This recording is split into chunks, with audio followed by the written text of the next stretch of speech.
Hey guys, so when I was at the media tour, I actually got the really awesome chance to interview with Yoshi P. It was me and Avalon Star had our interview time together, and we were sitting at the computers and they called us over and we walked into the room and it's just like this really long hallway, and then Yoshi P was just sitting like with his legs crossed on the couch way across the hallway from us. It felt like a Game of Thrones episode, and I was walking up to the Iron Throne.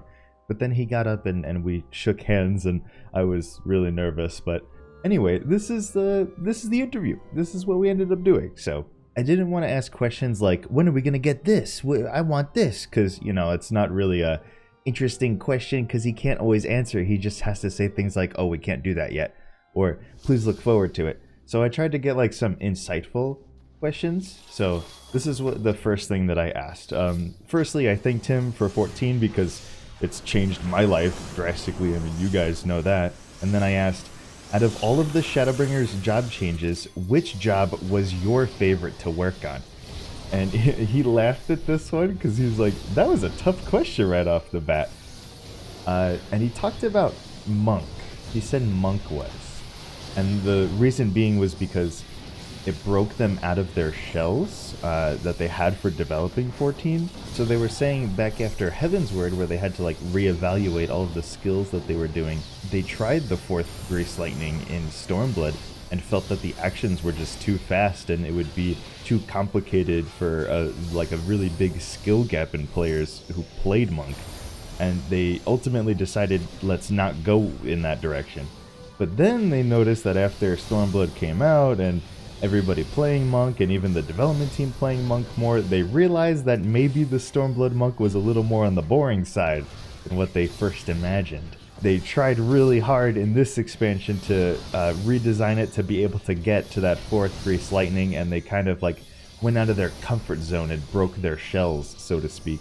He said that the way that they design jobs, they'll be looking really far ahead, whereas the players will be only their viewpoint will only be in the current expansion, right? So the developers are looking an expansion or two ahead of time. So they tried to challenge themselves to not do that and instead look at the current expansion and try to make that one fun then and now in the time.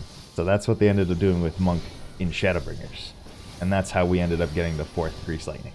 My next question was kind of about Summoner, but I kind of wanted to get an Eggy Glamour question in there. So what I asked him was how he brought up how they design jobs for further expansions, and they keep that in mind when they design for the current expansion. So I wondered, since Summoner has been changing so much ever since A Realm Reborn to Heavensward and then to Stormblood, it's changed in pretty much every expansion, and especially Shadowbringers, it's changed a lot. But more recently, it's been coming into a more logical continuation, like the Dreadwind Trans to Bahamut to now Demi-Phoenix. So I was wondering if they were moving more towards the Demi-Primal route and moving further away from Eggies, and that maybe is this the reason why we haven't seen Eggy Glamours yet? So I wanted to kind of put that in there and remind him. And he only gave me like one sentence about the Eggy Glamours acknowledging this. He just said that the Eggy Glamour has nothing to do with Demi-Primal summons. And then I was just like, I was just like, oh, okay. Then he went on to talk more about Summoner, that wanted to elaborate on what I was saying there.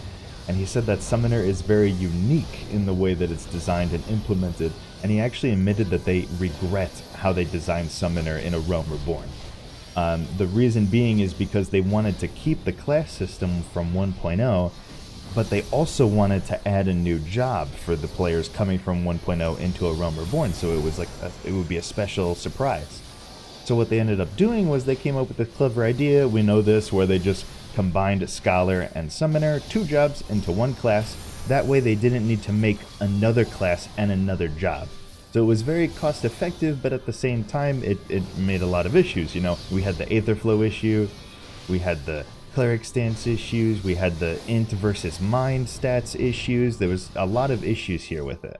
And then he mentioned how in every expansion past that, we've been slowly moving away and further apart from Scholar and Summoner. So Heavensward going into the Dreadwind Trance thing, and then Stormblood even further away with the Demi-Bahamut, and even separating the class and the job spells. And now in Shadowbringers, Scholar and Summoner are almost completely different. Scholar only has 2 class skills, whereas Summoner has a lot of the Arcanist skills still. And he said that we finally, with Shadowbringers, that we've come to a point where they finally feel more individualistic, and they're finally happy with how Summoner feels now, and that it's more involved with their pets and more like the Summoner name implies. And then he said, so in that aspect, Summoner is very different compared to other jobs when they design it. So when talking about how they would design most jobs, Summoner is not a very good example of that because it's so unique.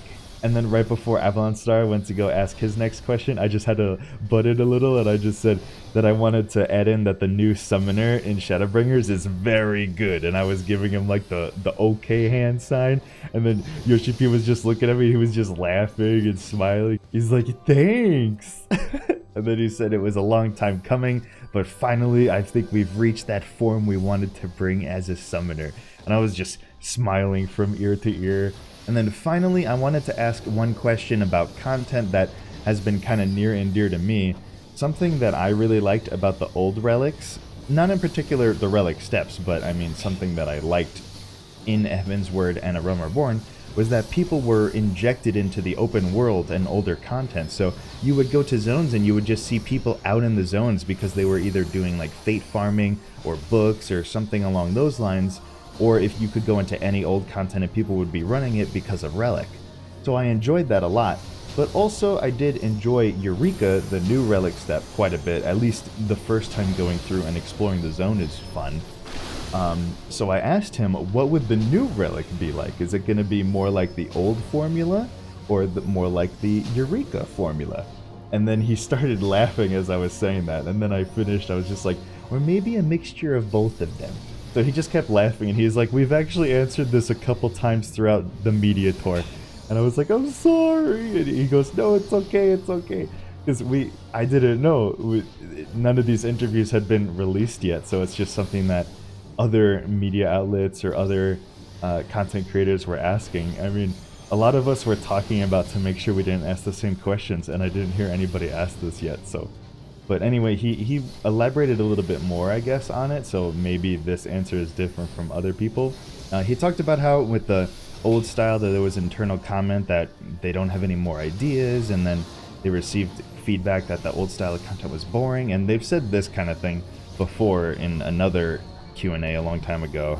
And then he said in terms of the new style that they did with Eureka, they were hoping to take stress out of going out into the open world, and that way you could go and explore new content and power up your weapon in that way. I'm not sure what he meant by stress, but I think that might be just a Japanese language barrier thing where they say certain things like that and it doesn't work in our context, so I'm not sure what he meant by that. And then he said, plus you were able to power up your character, and that's what the concept for Eureka was. Then they also had a lot of feedback that players enjoyed the Eureka Relic style, but also an equal amount saying that they preferred the old one. And he's acknowledging that, yes, they've had a lot of internal discussion of where to take the next relic. And then he mentioned my idea, saying merging the two concepts, and he said to have a content like that, you would actually need to create both styles still. You would still need to make exploration content and still need to make content to throw you back out into the open world. And he was like, so that would be really difficult. We're going to have to try and find a happy medium of the two. And really, that's what I wanted. I wasn't expecting him to make both types of content when I said that, but I want the happy medium too, exactly. And he says there seems to be a good response to being able to take your time with powering up weapons, and there are people who enjoy that type of content, so that's a good reference to have. If he's going in with that kind of viewpoint, I think the next relic we could be pretty hopeful for. I'm excited to see what it's going to be. And then that was it. Me and Avalon Star, we got to each ask 3 questions, because Yoshi P took a lot of time for each of our questions. Like, I thought our questions were pretty simple, but then Yoshi P finds a way to talk a lot about it. But it's just so awesome just hearing him talking. Making eye contact with him was really nerve-wracking too. Like, we were just sitting on the couch across from him, and he would be talking, and you know, he would be just looking around while talking, and then sometimes he would look up at you, and I would make eye contact, and I would just be like, oh. But anyway, it was just an absolutely amazing experience, and I was happy to be able to share it with Avalon Star too. He's a really cool guy. The other half of the interview that Avalon Star did, I will link in the description below. He made a video about it as well, and then I'll also link up the write-up if you want to just take a gander at the actual text write-up. But yeah, that's going to be it for me. I'm just going to leave the rest of the dungeon video playing so you can just enjoy some Shadowbringers video content and just see what the dungeon is like, especially the boss music. It's so good. Alright, I will see you guys in the next videos. Okay, bye!